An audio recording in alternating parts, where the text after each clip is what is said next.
샬롬, 샬롬, 샬롬,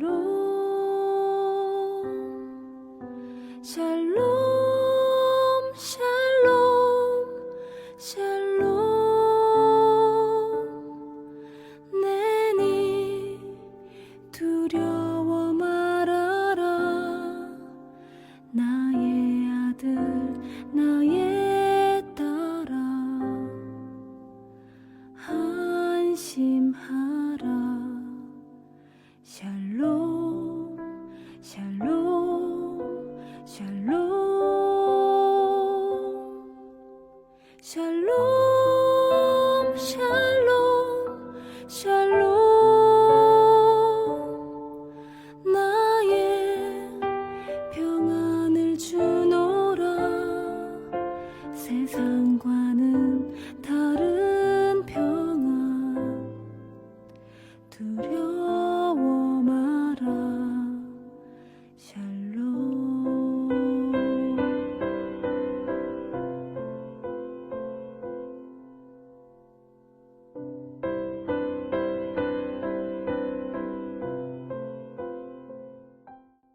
12월 10일 늘 푸른 새벽 예배를 하나님 앞에 올려 드리겠습니다.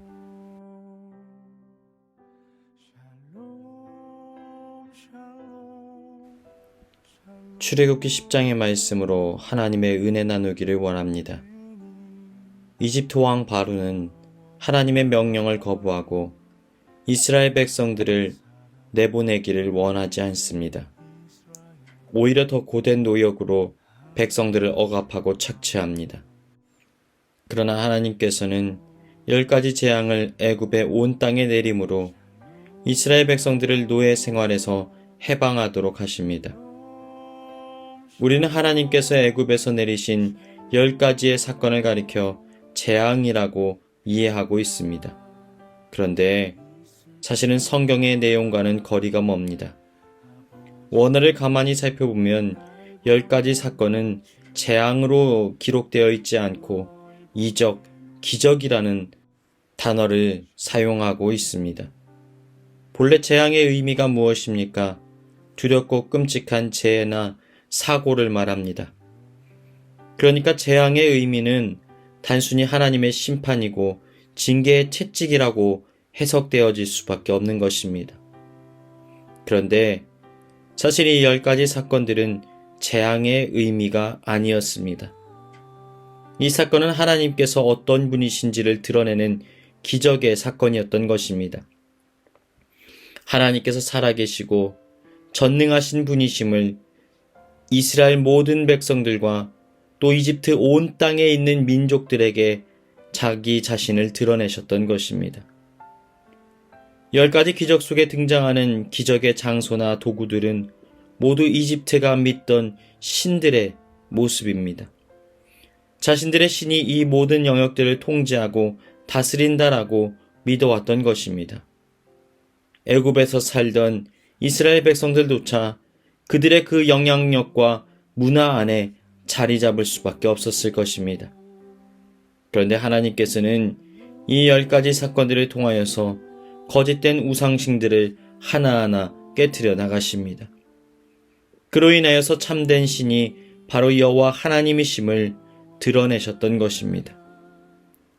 사랑하는 여러분, 우리의 삶에 일어난 사건들을 영적인 눈으로 분별하고 해석하십시오. 어떤 이에게는 일어난 한 사건이 단순히 불행한 재앙으로 이해될 수가 있습니다. 그러나 어떤 사람에게는 그 사건이 하나님을 경험하고 하나님을 체험하는 기적의 사건이 될 수도 있는 것입니다. 여러분은 어떠한 눈으로 자신의 삶에 일어난 사건들을 해석하고 있으십니까? 그 끝에 어떤 깨달음을 얻고 계십니까? 하나님을 만나고 계십니까? 이제는 영적인 눈이 열려 하나님을 체험하고 하나님을 만나는 복된 삶이 되시길 축복합니다. 이제 오늘 본문에서는 메뚜기 기적과 흑암의 기적이 일어나는 장면을 발견하게 됩니다. 갑자기 나타난 메뚜기가 온 지면을 뒤덮어 모든 것을 갉아먹습니다. 살아있는 모든 것이 닥치는 대로 갉아먹혀집니다. 그래서 애굽의 땅에는 아무런 식물도 찾아볼 수 없게 되었습니다. 그러자 바로는 즉시 모세와 아론을 부릅니다. 그리고 하나님께 이 재앙을 멈추게 해달라고 간구합니다. 출애굽기 10장 16절부터 17절.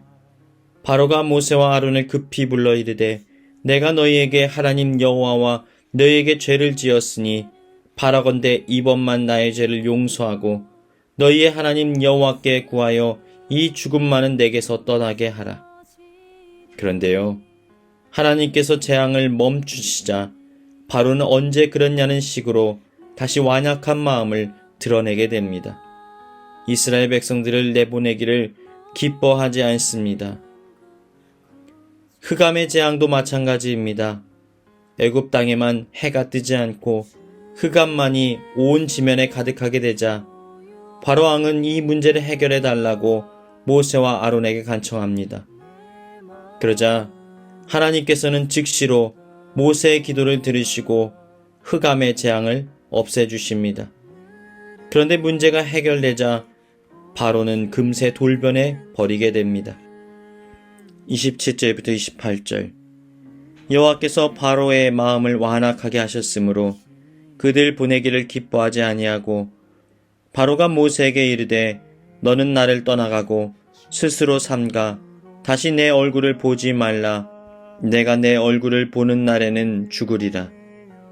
때로는 우리의 신앙생활이 이러한 바로왕의 모습과 비슷할 때가 있습니다. 문제가 닥쳐오면 하나님 앞에 굴복하고 은혜 주시기만을 간구하다가도 삶의 문제가 해결되면 하나님은 금세 잃어버립니다. 더 이상 하나님을 필요로 하지 않습니다. 도리어 하나님을 불편해합니다. 하나님을 문제 해결의 도구쯤으로 여기는 강팍한 마음이 자리 잡고 있는 것입니다. 그러나 우리 하나님은 이러한 모습을 기뻐하지 않으십니다.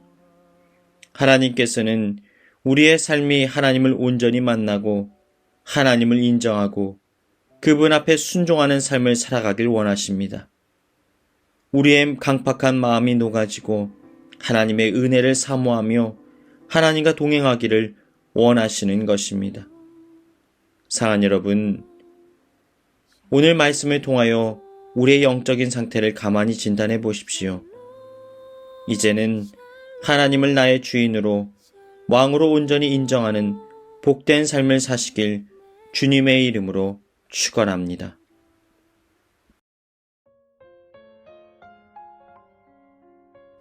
이 시간 교회 주신 공동의 기도 제목을 가지고 기도하시겠습니다.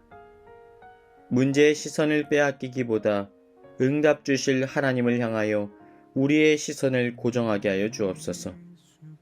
아무런 응답의 증거가 없을지라도 포기하지 말고 끝까지 인내로써 순종의 길을 걸어가게 하시고 입술의 거룩함을 지키게 하여 주옵소서.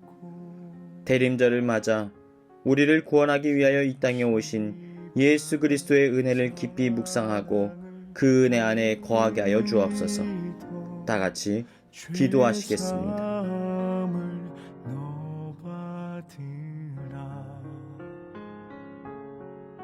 주 예수의 은혜를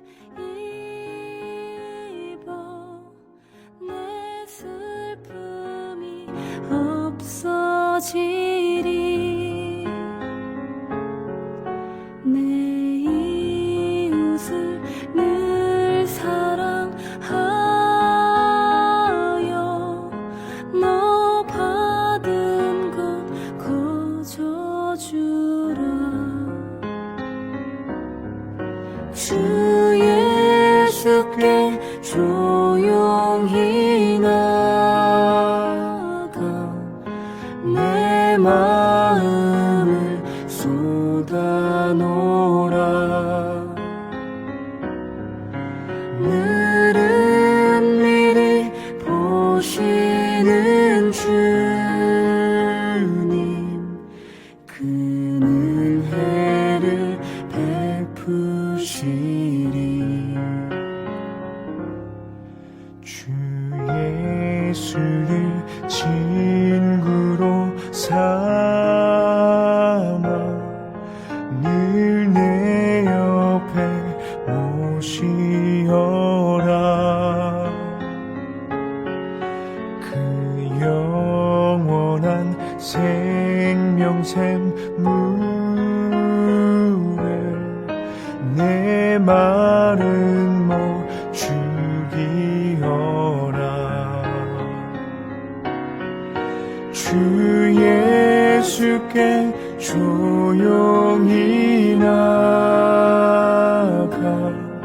내 마음을 쏟아놓으라.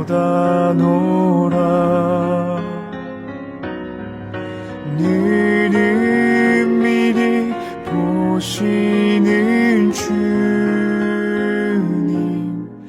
그 은혜를 베푸시